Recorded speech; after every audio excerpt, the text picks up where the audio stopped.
So Servo is a new breed of RTS. It has economics and build-up and all the things that you would expect in an RTS, but it's really kind of spawned differently. One of the biggest things about Servo is that we have this RPG-like progression. As you play individual games of Servo, you'll collect gear for the servos, and between games you can change out what your team has equipped and things like that.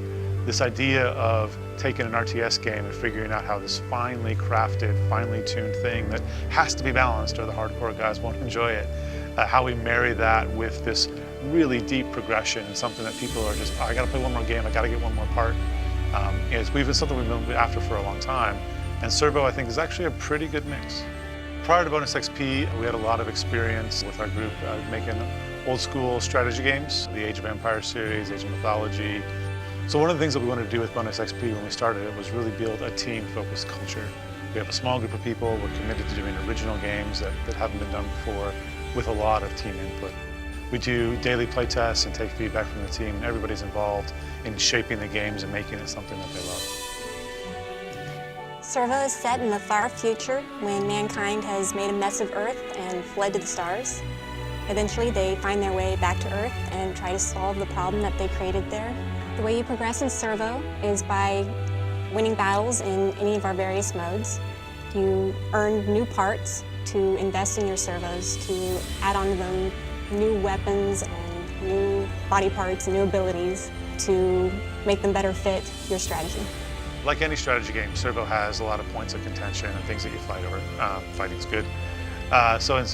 For most of the games in Servo, it's going to be the bloom. When you play a strategy game, you're fighting over bloom. You're mining it and you're using those resources to spend to get servos and upgrade your units and things like that. There are several different modes in Servo. My personal favorite is the co-op mode. I love being able to grab a friend and go rampaging across a planet, causing explosions, killing everything in sight. There's also a single-player campaign mode. We have 25 missions that take you back to old Earth, where you solve the mysteries left behind there.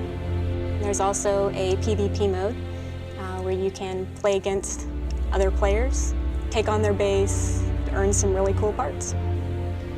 Servo is intended to be a little bit of a shorter experience. Most of the games that we play, whether they're co-op or competitive, they tend to be 10 or 15 minutes long.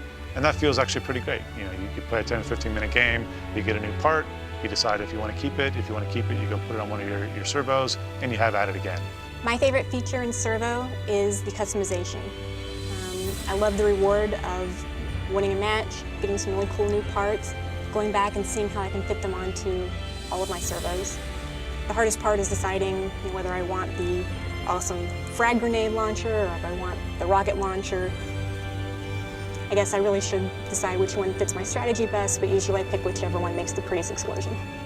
Servo is everything that we've loved about RTS games, plus everything that we loved about a progression-based game like an RPG married together. It's a simple, fun RTS to play, and then you have these units that you've made, these servos that you've built out over time, that you bring and you can put your imprint onto the RTS game and really make it yours. And I think that ability to be expressive and to be you, that's what Servo's about.